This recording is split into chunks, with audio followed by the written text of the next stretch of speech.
Hey, okay, I am back, and I wanted to go over some stuff that was, it's been in the Discord now, well, actually, but dozens of times. So here I have four guys um, with axes, and they can all swing and they can hit this capsule, and they're all set up a little different. Like, for example, this guy, he is set up with just a basic trigger on a mesh collider. And he swings, and he is based on a trigger event. And don't worry about that stuff. So he's just looking at a trigger event. This guy is similar, but a little different. I exchanged the mesh collider for a box collider and then oversized it a bit. So you see that the box is a fair bit bigger than the axe, and I could probably oversize it some more. The other difference is, you notice this collider is darkened. It's because it's turned off right now. So he uses Unity events to turn his collider on. And then he does that same trigger event. And if he hits with the trigger event, then he turns his box collider off automatically. This guy does it a fair bit different.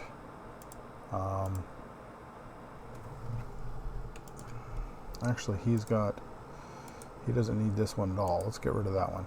He has no collider on his axe. None. Zero. But he does have a big collider right in front of him. And it's a trigger.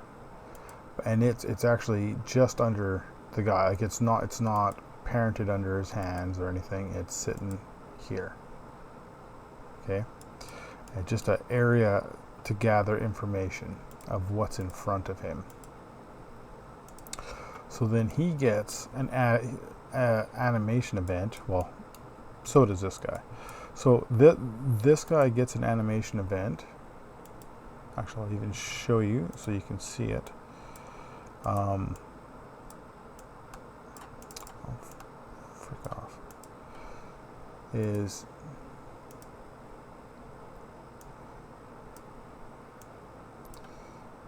Here we have this animation that I'm using, and I actually fire two events because there's different characters using this.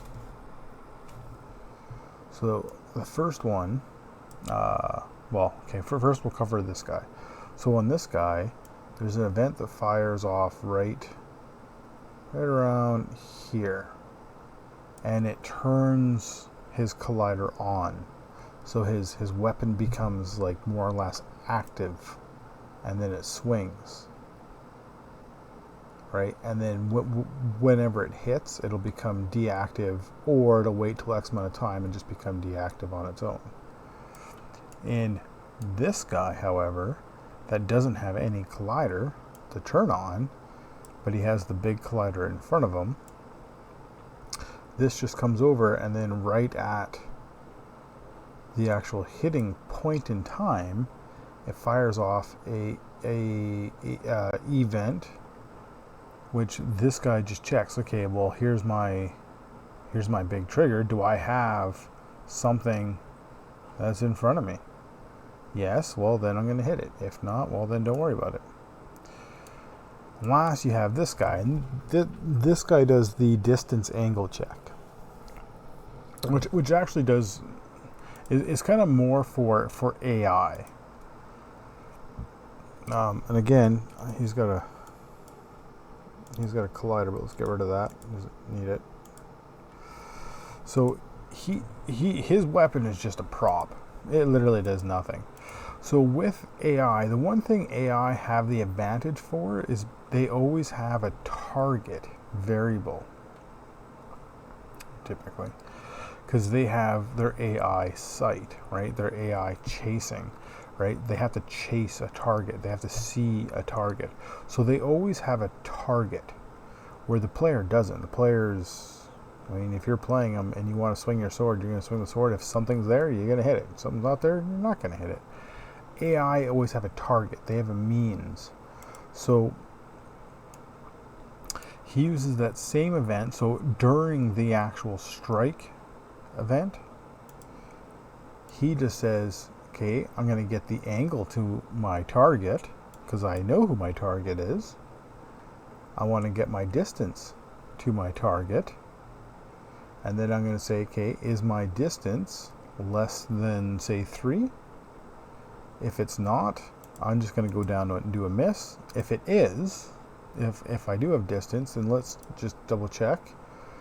Is the angle to my target, say, within 25 degrees? If not, let's do a miss. If we hit, then okay, let's do our damage.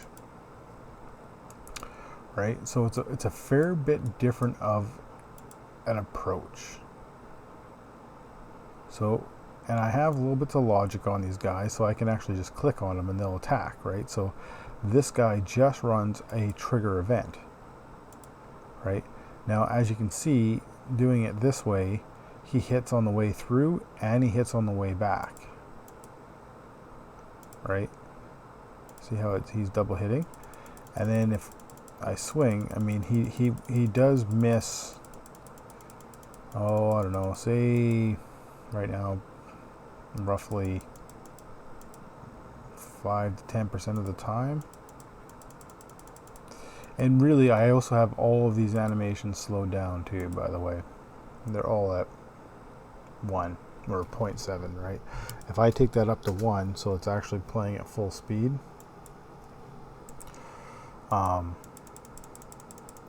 see, it's really, now it's not, the reliability has gone really screwy.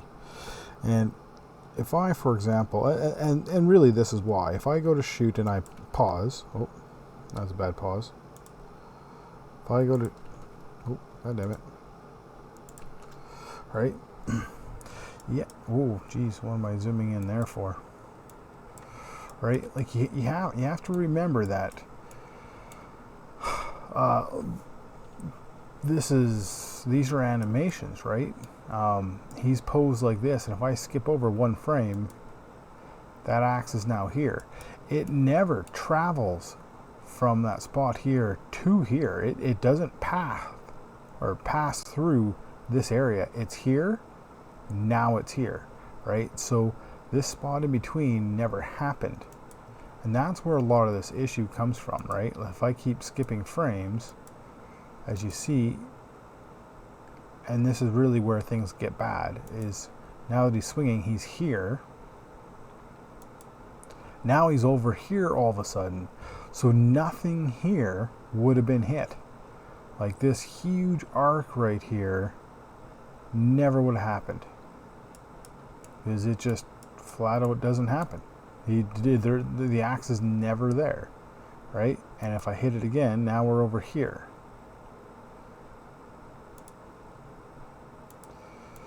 So there's some major issues there, right? Like, if I just move this guy over a bit,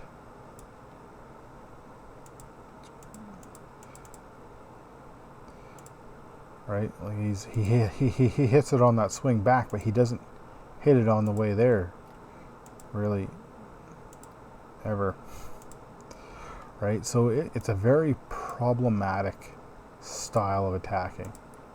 Not good. Let's go to victim 2 here. So this one, well, you already seen he has a few misses here, but he doesn't have that double hit because after he hits, his collider disables, right? Like, if I open his collider back up and we go down here, where's his collider? Right, the box collider is off. If I click on him, it turns on. See, it just turns on just that brief moment of time, right? So it turns on when the axe is back here as he comes through, it turns back. It turns on, so it hits, gets the trigger event, and it's a better system than this one,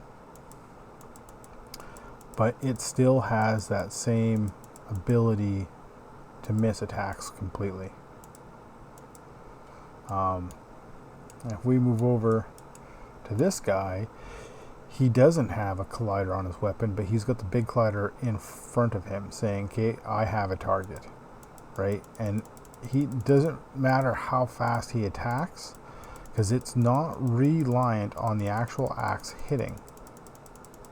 It's just, is there something there? Yes or no, right? It's not so much if the axe passes through. So now we're starting to turn into almost a bit of a magic trick, right? It's more reliable, and you can play the animation now as fast as you want. It doesn't matter, right? Like I can take this up to like 5, and it's, it's still going to play. Well, I guess those ones will still kind of play too, but anyways, it's all about, he's based on, is there something there? There's no actual collisions, so it works really good. And the AI has the same system, but he's just checking angles and distance. Oh, we have an issue here. What's happening with the AI?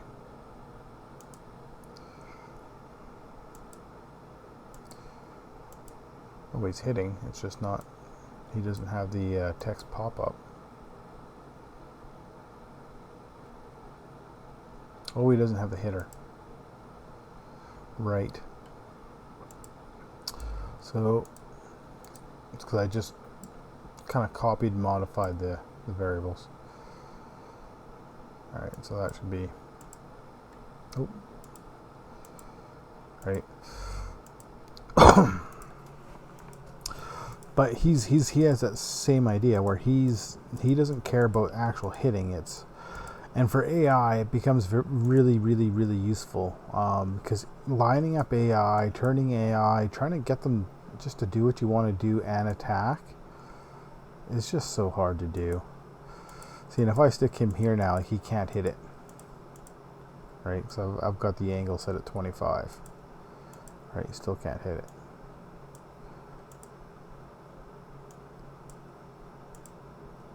Now I can hit it, and he'll hit it every time, right? But if I move him out, can't hit it.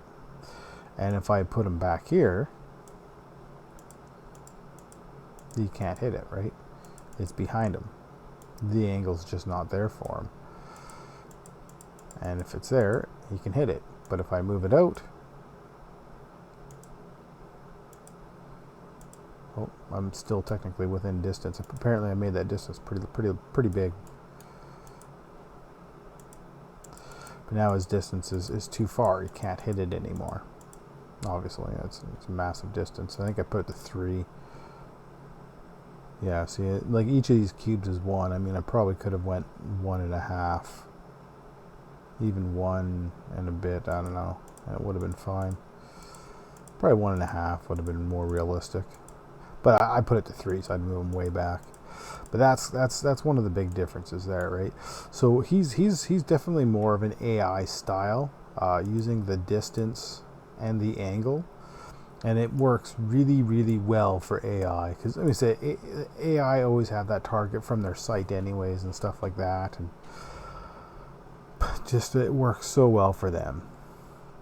For the player, the method of having this big collider in the front is of more of a detection. Works really well. One of the differences is he's not using a on trigger enter. His collider doesn't turn off or anything. It is using a on trigger stay, right? So it's a constant kind of thing what's happening. Where these guys use on trigger enter, right? Because they want to hit it, right? And this one's not bad. I mean, he's not missing too much. I mean, it's kind of reasonable. I mean, it would still be kind of annoyed if I was playing the game and he missed that much. But at least with these guys, you can oversize those colliders a bit more, right? You can make them more excessive. And the bigger you make it, the more reliable it's going to be, right? Like it's going to be hitting a lot more often. Where if I were to shrink it down to an actual size,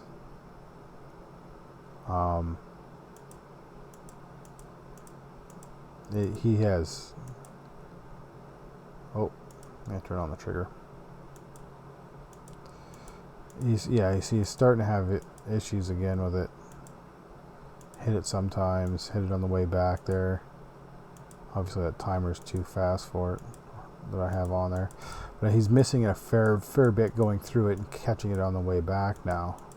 Right? So I mean the small colliders just would be infuriating if you were playing a game and that was happening to you all the time.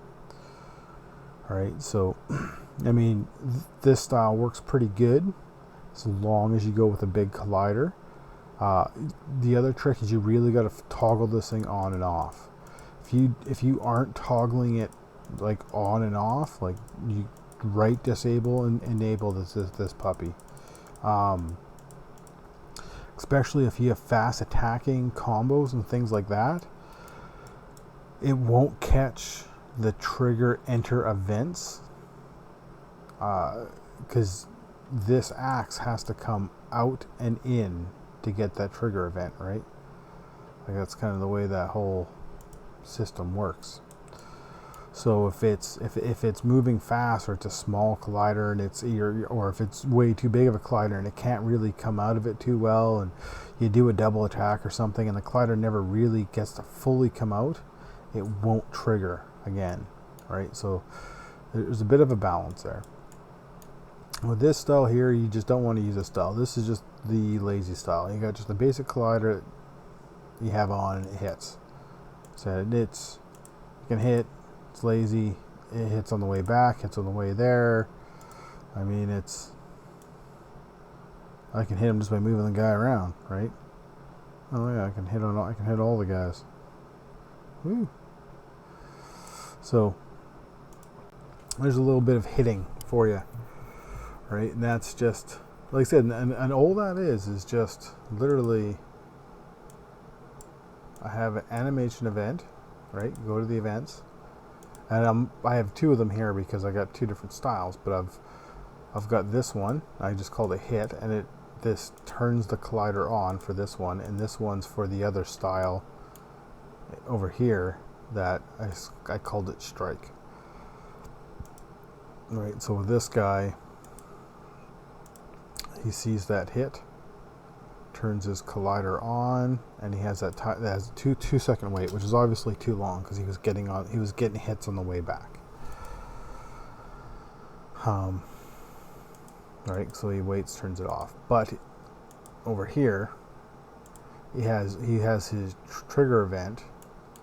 You also probably notice, like, I'm running the trigger events actually on the main unit here. Like, I'm not running a trigger event actually on the weapon, and that's due to all triggers, collisions, crap like that, whatever they hit, right? It doesn't matter if you hit this or this or this or this or this, you know, anything that's hit, the information travels upwards through your hierarchy till it finds the first rigid body. And I have the rigid body on the main character, right? So that's why I have on the main character the trigger event here, because this is where the information is being fed to. Now if I wanted to, I could, for example, on his right hand, put a rigid body, add a FSM, and let's just put it like a trigger event, trigger enter. So if I now swing,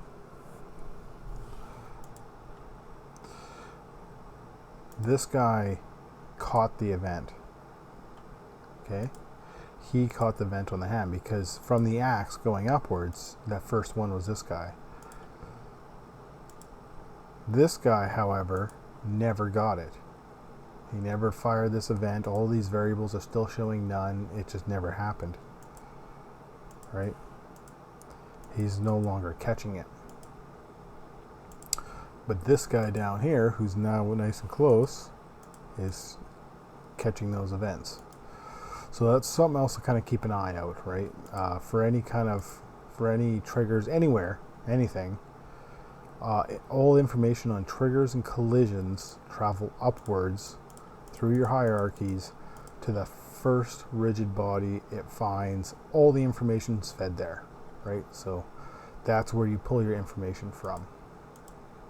A little bit of knowledge for you. Anyways, catch you guys later.